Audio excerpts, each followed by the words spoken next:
Subject of this video is going to be how I prepare my oil before it goes into the tank, before it goes into the filters and then into my truck, and the reasons why I do it. So I like to mix all of my waste oils together, because if there is any interaction that's going to happen inside of my truck, it's going to be because I am putting a new batch in there and there's some of the old batch left over. So if there's any interaction that happens between those two different things, whether it be transmission fluid, hydraulic oil, vegetable oil, motor oil, all of those things, I want it to occur in here and let it settle out, any of the bad stuff, before it gets into my tank and my truck, because that could cause some significant issues later on. So whenever I get big batches of oil like this, I try to mix them up beforehand. Again, so we don't have any reactions inside of the vehicle. We have it before it hits the filters. Alright, so that is pre-mixed and settled. We're not going to take from the bottom of any of our tanks, because that's where all the settlage is. If you take from the bottom of your tanks, understand you have to resettle your oil, which takes forever. In this yellow diesel jug that I got for free, always pick these up if you have them. They're excellent for storing your solvent that we mix with our fuel, that I mix with my fuel.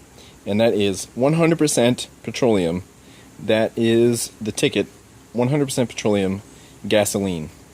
Do not get the ethanolated gasoline, especially for diesels that remove the system in my truck specifically, and yours might be the same. Especially if you have a more finicky engine or a smaller engine like in a Volkswagen. They are designed to remove water from diesel fuel, because in our diesel fuel systems at the gas stations, they are not. And putting water inside of your diesel engine is like throwing ball bearings inside of your cylinders. It's not good for the engine. Water is not squishy. So I use gasoline that doesn't have ethanol, because the ethanol turns into water, which does get separated from your filter, but also the filters that are designed to remove the water are made out of plastic. They're plastic fibrous material, and the alcohol in gasoline from the ethanol that they add will melt your filters. And if your filters melt, all the fibers will come together and no fuel will get through them, and your truck will not get any fuel pressure. And when you don't have any fuel pressure, your engine gets leaned out. And when your engine gets leaned out, that means there's less fuel, way more air. So if you know anything about oxyacetylene torches, it gets really hot and potentially blows up your engine, and that's not good. You don't want to overheat and fry your engine. So no alcohol, none. It's not good for your vehicle. You shouldn't use it. Sorry, it was a fly. So I have in here 5 gallons that I picked up today of non-ethanolated 100% petroleum fuel. You can get the marine grade, but you're going to pay more. I just found a gas station that sells, I guess for old carbureted gassers, regular stuff. I don't need the QA on it. I have the QA right here. That's the QA stands for quality assurance. This is my quality assurance. I'm making sure that my fuel is good myself. I don't need to pay somebody else to do it. So I'm going to take 1 gallon with this other jug. I'm going to pour this jug into that jug, 1 gallon, and pour it into there before I add my oil from here. What that's going to do is give me some mixing action. You don't have to mix it. Okay, you can fill this up with oil and then pour gasoline in there, but understand gasoline is lighter and it's going to want to sit on the top. It will bleed into and mix and dissolve into all of the oil that's in there, but it's going to take more time. So if you mix it, it's going to take way less time, and what the gasoline does is somehow there's some chemical reaction that it forces all of the stuff that's in the oil that you don't want in your truck or your vehicle to get heavier and sink out, and then all of the oil that you do want floats on top, and that's where you draw off. So that's why we're doing this. Alright, so I'm going to add my gasoline at this point. I'm going to pause the video fill up that tank, and then I'll probably show me pouring it in there or something. So when you're working with these containers and pouring one from the other one, understand you are working with gasoline. If you are a smoker, don't light a cigarette next to it. You can absolutely smoke next to gasoline. It's not hot enough to set it off, but the vapors are extremely flammable, so be careful. Fire safety hazard. Don't even take the risk. Don't smoke. Don't take my word for it that you're not going to blow it up. I know that it's not going to work, but I don't want you to take my word for it. Be safe. Understand, there's gasoline, there's vapors, they are explosive. So, on that note, why do I use gasoline? Something else I want to talk about. It is readily available, and it is less viscous.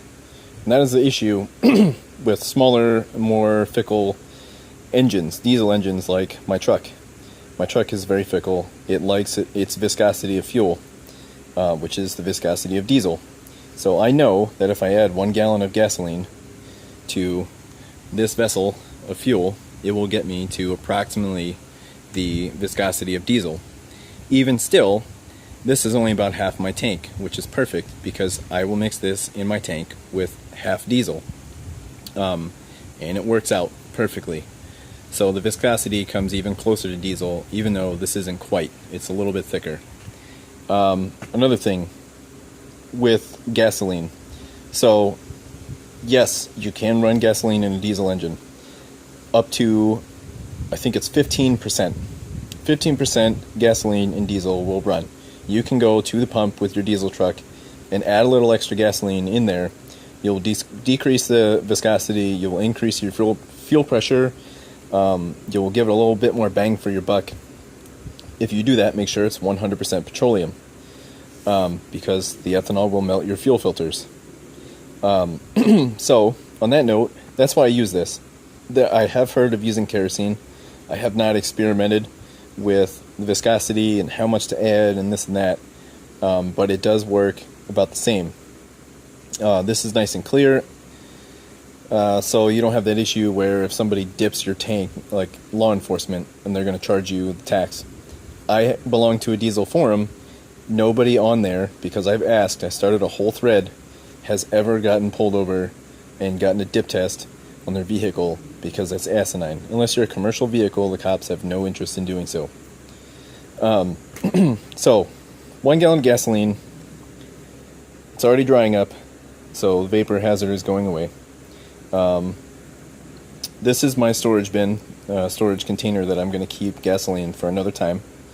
So we're going to take this gallon of gas, walk around these containers, and we're just going to dump it in the top.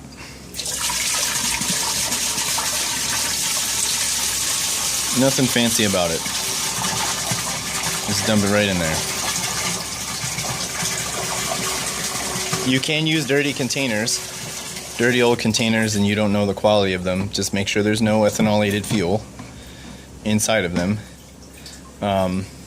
Again, I got the big yellow container for free.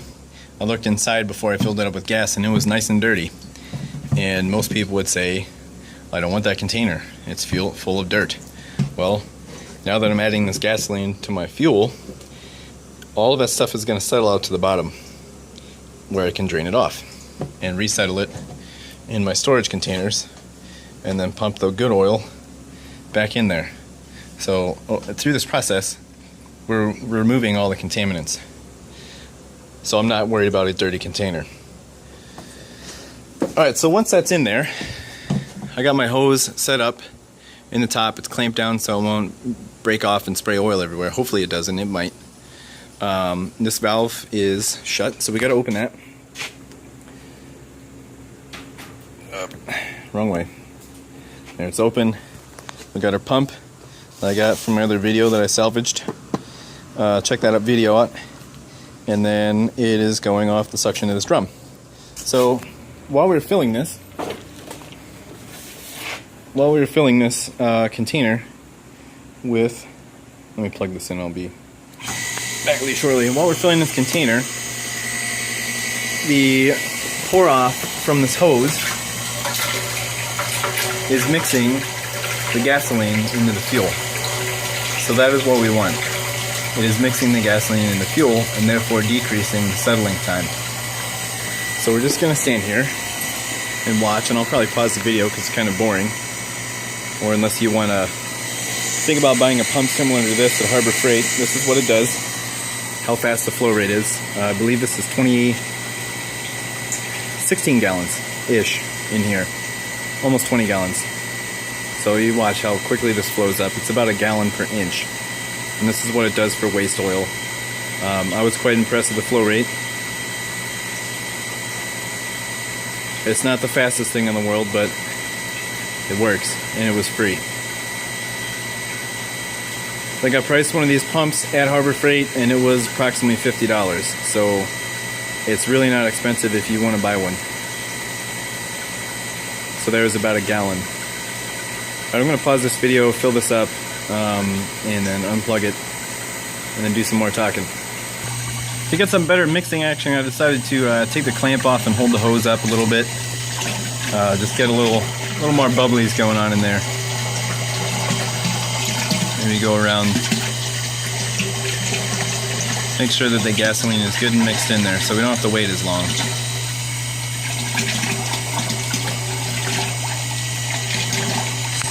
So that's it for this portion. And pause. So we got our good filled up here. Nice and mixed. You can see there's some air bubbles caught in there, which is fantastic.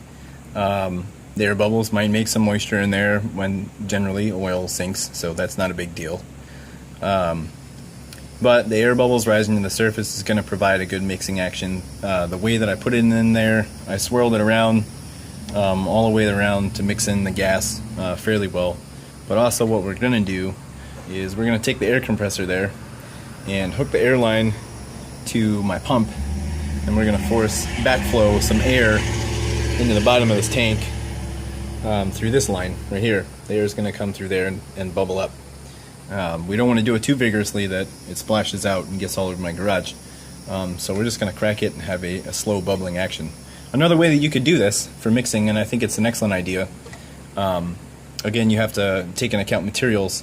You can use a aquarium stone, an aquarium bubbling stone for mixing action. Instead of buying a big expensive pump like this one for $50 to mix a tank like this, you can use an air bubbler stone from an aquarium.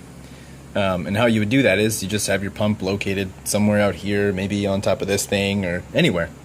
Have the hose running up and over, and the stone drop in all the way to the bottom, and then as the air bubbles out of the stone and rises up, it will cause an upwards flowing motion. So you'll bring fluid from the bottom up to the top. Ideally, you could do this through a tube, a PVC tube, and it will actually circulate the fluid in there and mix it up. I'm not really concerned about that. I feel like I mixed it as well putting the stuff in, and then I'm going to go ahead and use the air pumping tower. You don't have to use a pump like I did with this hose to put it in here. I have used literally buckets. I've used buckets to take the oil from one bin to the next. I don't like doing that because it is really hard to get all the oil off the bucket and you will make a mess. But it does work. If you dump one bucket at a time, fluid into here, however you want to do that, it will mix with the gasoline. So let's get the air hooked up. So the air compressor is bumped up to approximately 20 pounds. This is unregulated, but I used my power switch to turn it off when I got to that. So that's 60 gallons worth of air at 20 pounds through these lines to my air pumping tower. And if you want to know why I did this or how I did it, I have other videos on that, so go check those out. Alright, so that's hooked up to my little air valve here.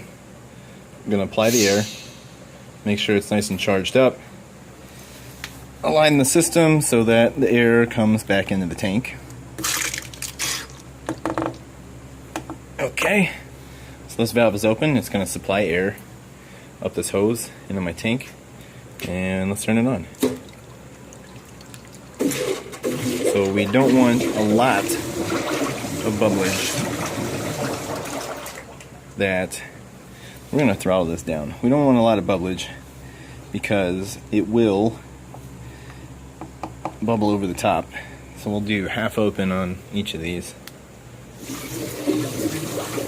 And that's still a lot. That's about what I want. So let's go check it out and see what's happening. Alright, so there we can see air is bubbling up and it is mixing the tank. And that's what I want. So I'm mixing the gasoline into the oil using air. This will also cause shocks, theoretically, shocks to the oil that will coagulate all of the particulates that are inside and actually cause them to get heavier and drop out of solution, precipitate much more quickly. So that's why I'm doing this. Going to this extra extent. So what will all this get me? I think I said it in the beginning of this video, but if you add your gasoline to your oil on top, again, it will go in the solution, but it will take much longer. And you need it to go in solution for all of the things to drop out that it's going to precipitate, that you don't want in your vehicle. So if you mix it into your fluid before settling your tank, it will work much more quickly. So because I've gone the extra step and done this, just to be safe, I'm gonna wait 12 to 24 hours before I go ahead and put this in my truck. And then I can be absolutely certain that all the bad stuff is going to be precipitated out at this point before it goes in and clogs these filters. And that also minimizes the risk of things going beyond these filters into my vehicle and clogging my vehicle and causing catastrophic failure. Nobody wants that. So that's why I think you should do this extra step when you're making your bio blend. And even if you are making bio, chemically, I believe that you should add a petroleum product like gasoline to your solution, just to make sure that all the reaction is going to come out of there, because you are not going to always be able to fill back up with bio.